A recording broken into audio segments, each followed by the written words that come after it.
Hey there, fellow truth seekers. Welcome back to the channel. Before we embark on today's profound exploration, please take a moment to hit that subscribe button and join our community of curious minds. Your support helps us continue to bring you these deep dives. Today, we're grappling with one of the most fundamental questions about our existence: do we truly possess free will? Welcome, curious minds, to another journey into the heart of philosophical inquiry. Today, we confront a question that has puzzled thinkers for millennia: do we truly have free will? It's a concept so ingrained in our daily lives, from choosing what to wear to deciding our life's path, that questioning it can feel almost absurd. Yet, beneath the surface of our everyday decisions lies a profound debate that challenges our understanding of causality, responsibility, and even our very identity. Is our sense of being in control a genuine reflection of reality, or is it a sophisticated illusion woven by the intricate workings of our brains and the deterministic laws of the universe? Before we delve into the arguments, let's clarify what we mean by free will. At its core, it's the idea that we, as individuals, possess the capacity to make genuine choices that are not merely the inevitable outcome of prior events or external forces. This implies that at any given moment of decision, we could have genuinely chosen differently. Imagine standing at a crossroads. If you have free will, you could truly turn left or right, irrespective of all preceding factors.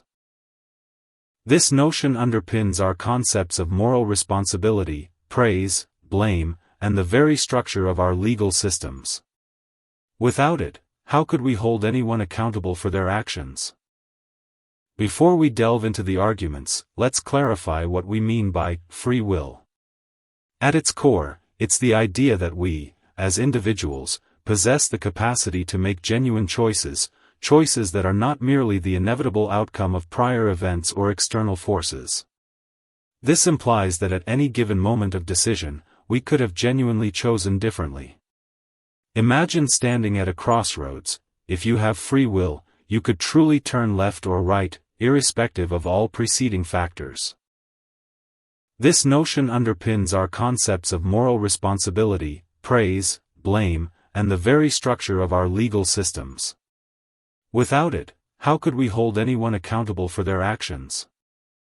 Opposite to determinism is libertarianism, again, distinct from political libertarianism. This school of thought champions the existence of genuine free will, arguing that humans possess a unique capacity for uncaused choice.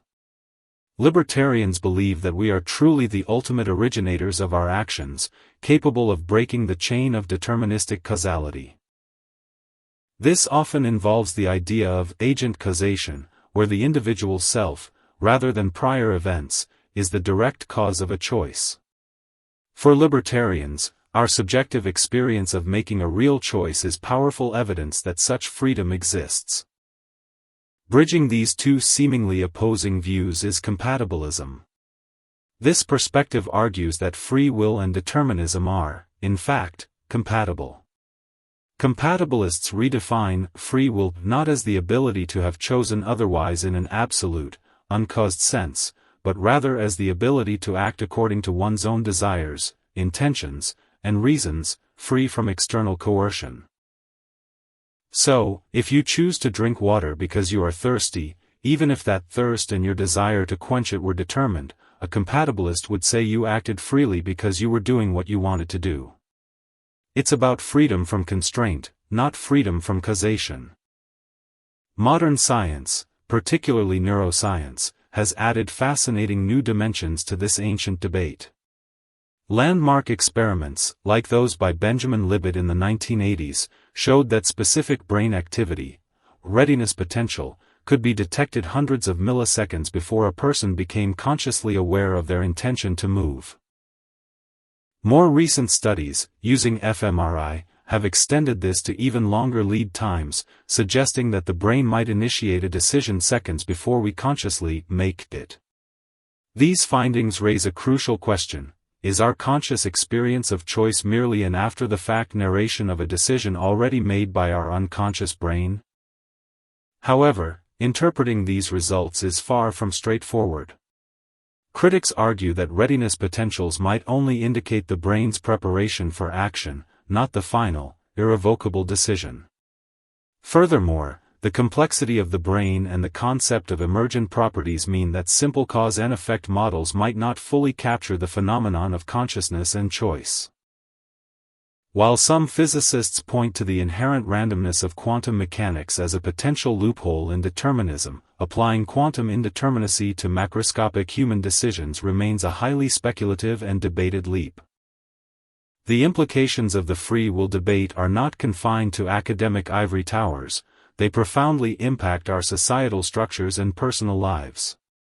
Our entire legal system, based on concepts of guilt, innocence, and punishment, assumes that individuals are morally responsible agents who could have chosen to act otherwise. If free will is an illusion, how can we justify holding someone accountable for their actions? Would concepts like praise, blame, reward, and punishment lose their meaning? This could fundamentally alter our approach to crime, justice, and even education. On a personal level, the belief in free will is a powerful motivator. It fuels our aspirations, encourages self-improvement, and allows us to feel pride in our achievements and remorse for our mistakes. If our actions are merely predetermined outcomes, does striving for goals, working hard, or resisting temptation become meaningless? This existential challenge forces us to reconsider the very foundations of human agency and the narratives we construct about our lives. So, after millennia of inquiry and decades of scientific investigation, where do we stand on free will? The answer remains elusive, perhaps because the question itself is more complex than a simple yes or no. Many contemporary thinkers suggest that free will might not be an all-or-nothing phenomenon, but rather a spectrum of control, or a specific kind of conscious, reflective agency that interacts with our unconscious processes. It might be less about breaking the laws of physics and more about the unique human capacity for deliberation, reasoning, and self-control within a causally influenced world. Ultimately, the debate over free will is a testament to humanity's relentless pursuit of self-understanding.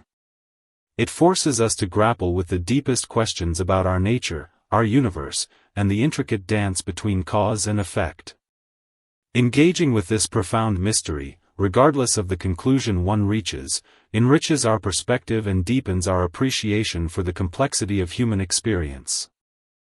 And with that, we conclude our journey into the intricate and often perplexing world of free will. It's a concept that challenges our deepest intuitions and has profound implications for how we view ourselves and the world around us. Whether you find yourself leaning towards the idea of predetermined actions or the boundless capacity for genuine choice, the conversation is far from over. If this video has sparked your curiosity or offered a new perspective, please give it a thumbs up, share your thoughts in the comments below, and most importantly, subscribe for more captivating discussions on philosophy and beyond. Until next time, keep questioning everything.